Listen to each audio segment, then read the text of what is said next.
Sana all. Okay, this is my question.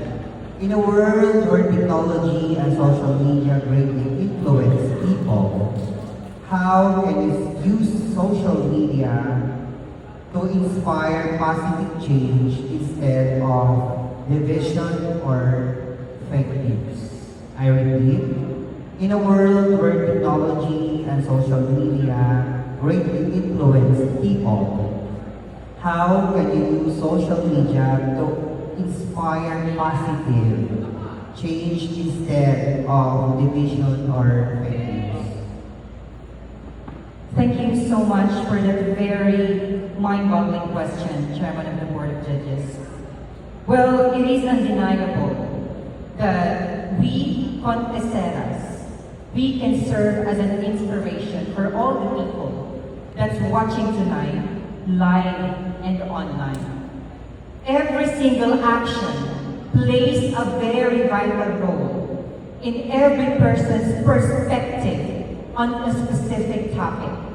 That is why we have to be very careful in making sure that we are using our platform wisely.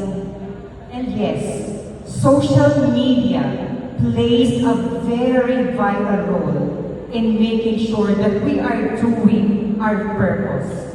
And as someone who has 160,000 followers in Facebook, I want to make sure, I always make sure that I always do my best to touch the lives of many.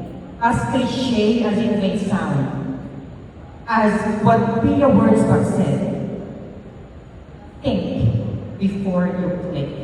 With that aphorism, without saying, I always apply it in making sure that in every information that I am posting online is legit.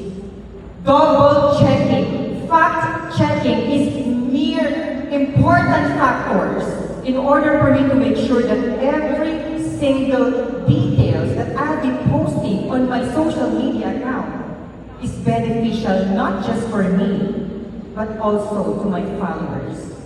Especially with what's happening today. Many things are happening in our government. There is a fight, a fiasco between our president and our vice president. There is a hearing with our former president, Rodrigo Duterte. But of course, as someone who supports someone and opposes someone, I cannot just paste something online, distracting the credibility of that politician. I need to make sure that I do fact check. I need to make sure that every single information is legit. Dahil alam naman natin na sa bawat impormasyong inilalagay mo sa iyong social media, marami kang napapaniwalang tao. Kaya't napakahalaga ng impluwensya ito. Social media can break someone, but it can also help someone to improve their belief and their persona. As someone who has great influence, it is easy to talk, but we should always walk the talk. If we want change, be the change you would like to be. So kung gusto natin ng mabuting pagbabago, simulan natin sa mabuting paggawa ng mga bagay. Yun lamang po. Wow. Hello, candidate number 7. Hello, ma'am. Natutuwa talaga ako sa'yo kanina pa. Thank you so much, ma'am. Akala ko kanina. Okay, so this is my question, candidate number 7. In a world where technology and social media greatly influence people, how can we use social media to inspire positive change instead of division or fake news? I repeat. In a world where technology and social media greatly influence people, how can you use social media to inspire positive change instead of division or fake news? Thank you so much, ma'am. This is the last part of the competition, and I'd like to be honest to all of you instead of giving you a pageant catty answer. So, it is true that in this 21st century, a lot of us are fond of using social media. A lot of us from ages, from the youngest up to the oldest, has their own social media accounts. And it's also very factual that social media can be used for positive or negative things. Now, how are they able to impact positivity with the use of social media? My dear friends, social media is a very broad platform. And those people who are using social media nowadays is countless. Children, middle-aged, even those who are already in their late age. So how are they able to influence them with positivity with the use of social media? Very simple, my dear friends. By being authentic. By being my true self and embracing my identity. You know what? In social media, everything can be fake. In social media, somebody can pretend that they are rich, when in reality, they are not. On social media, somebody can pretend that they are kind, loving, and even God-fearing, but in reality, they are falseful. They are full of evil thoughts. Social media is something that should be filtered, especially that a lot of this generation, especially the young ones, are using it already. So the thing that I would like most to use is my authenticity.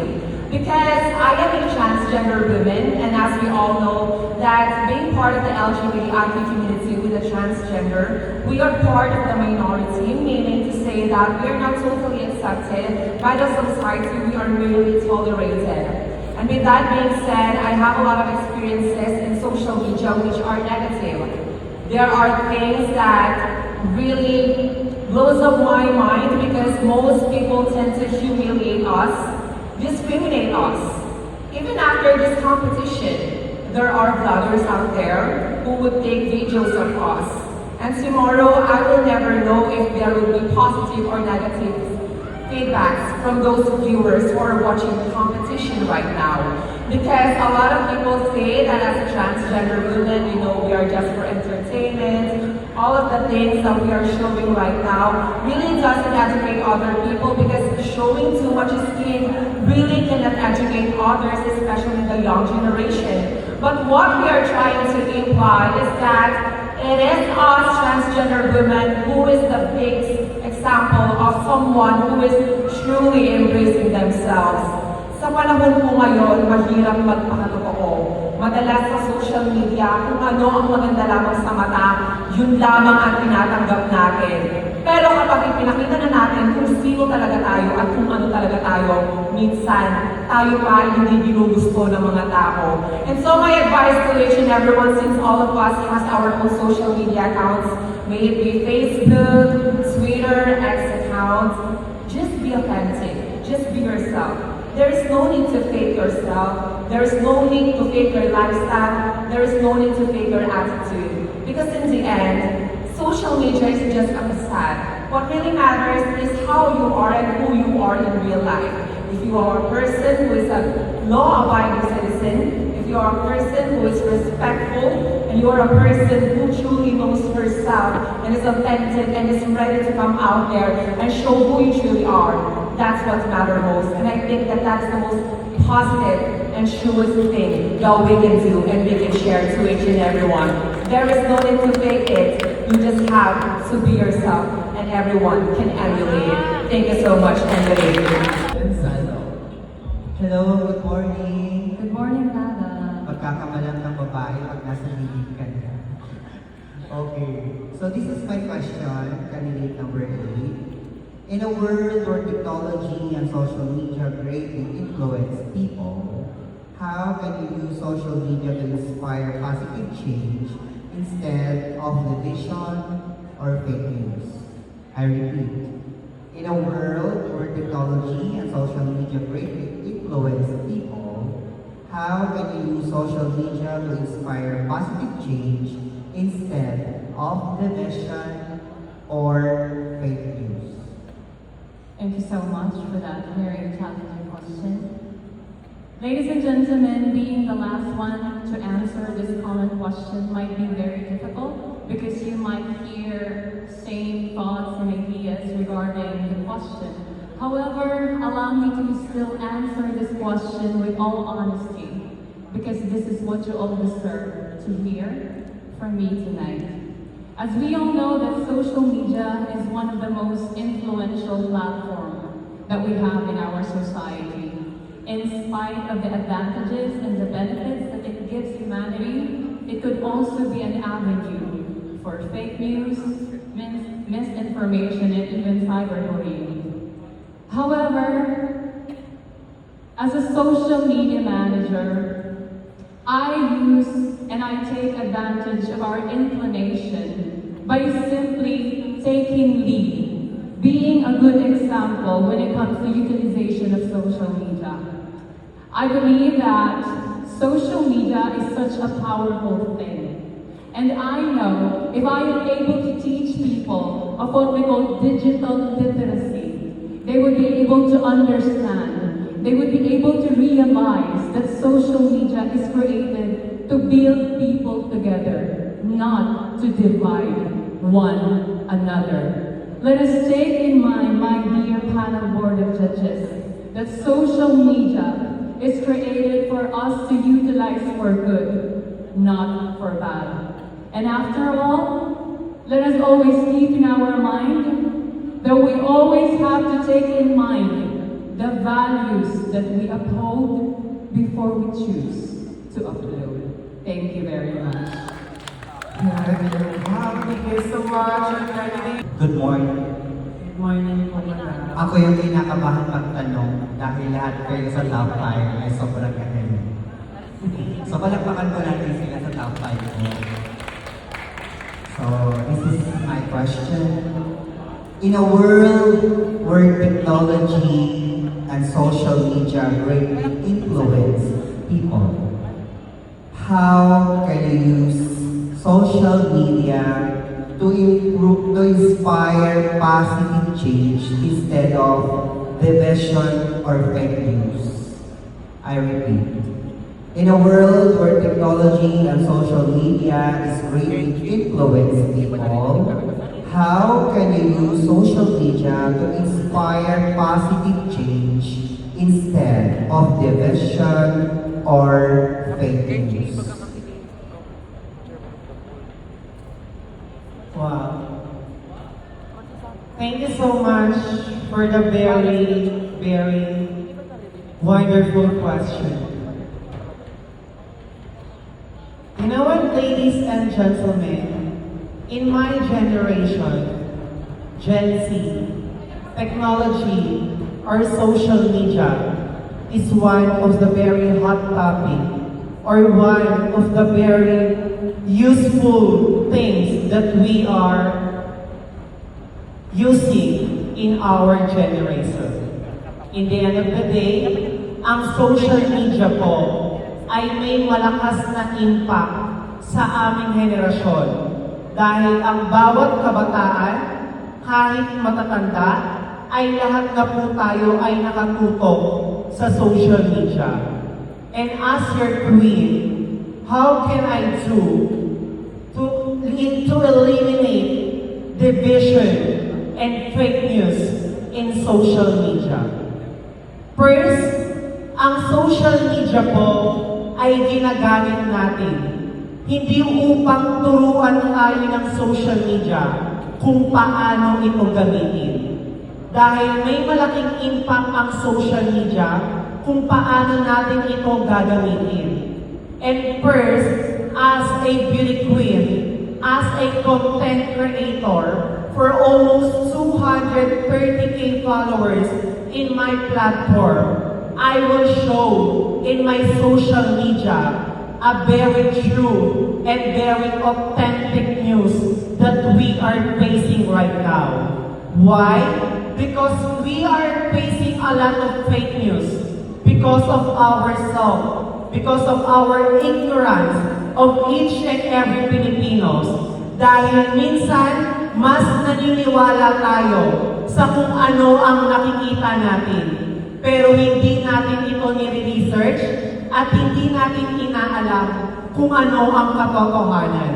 And I want to open our minds and our heart of every Filipino na gamitin natin ang social media hindi para mas dumami pa ang mga tao upang makaalam sa fake news.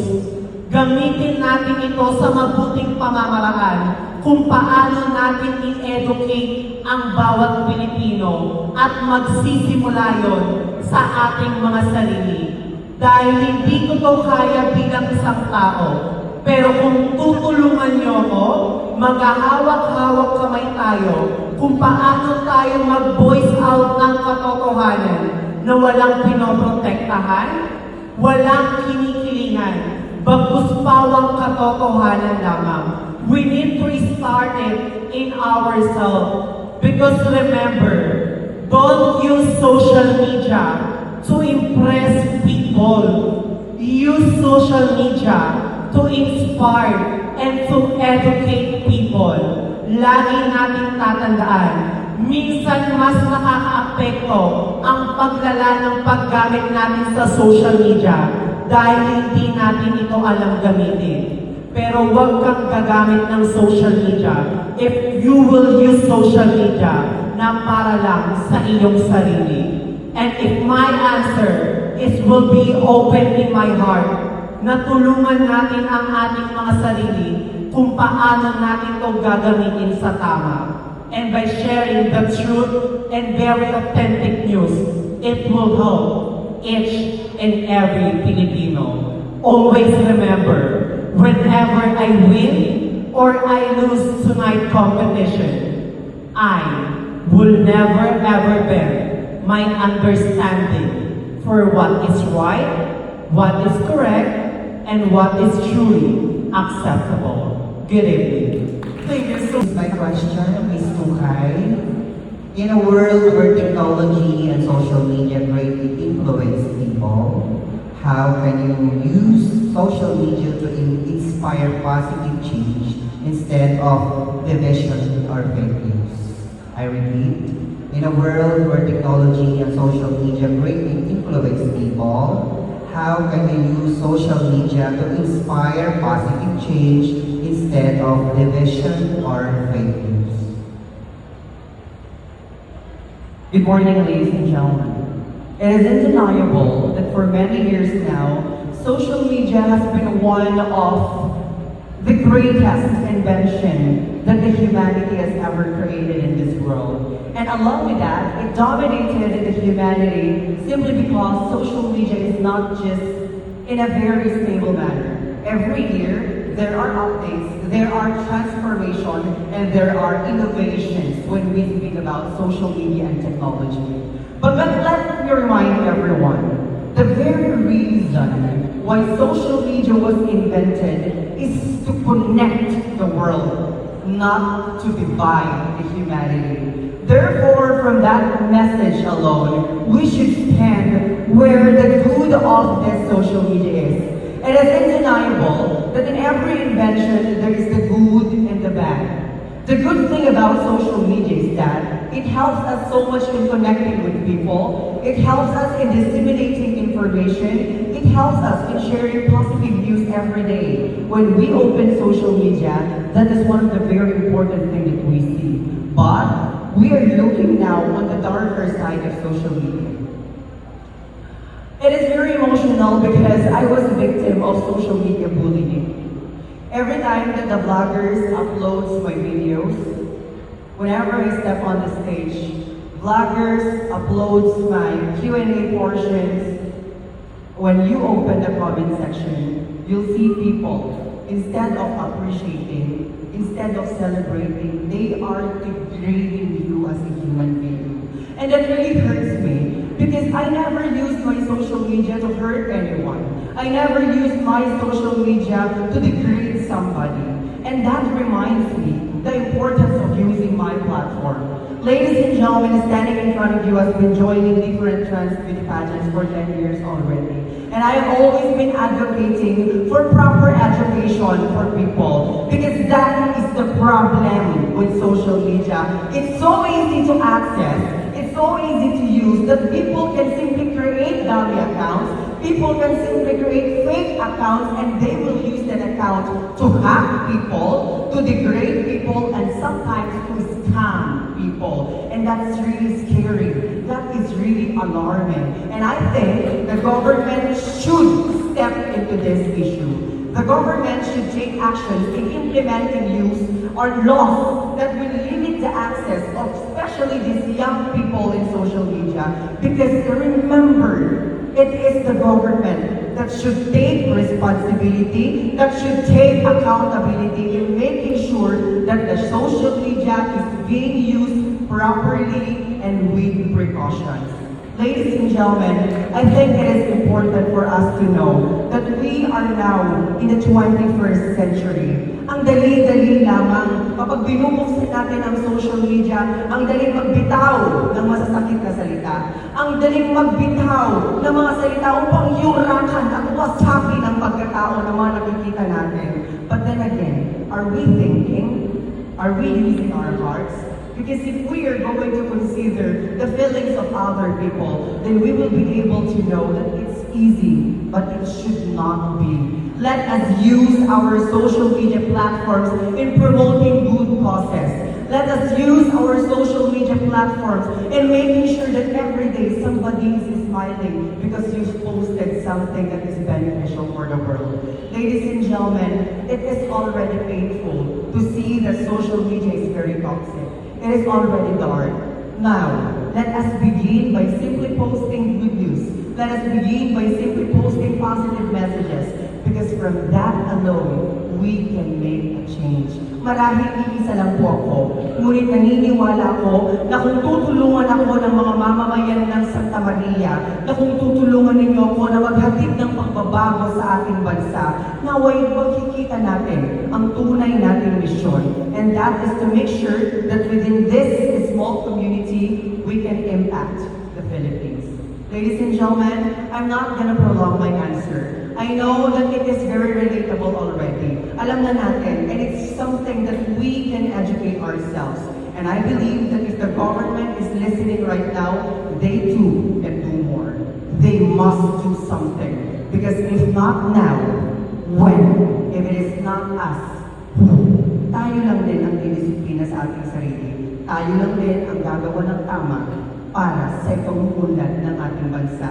And so, I would like to end my answer by leaving one very important message.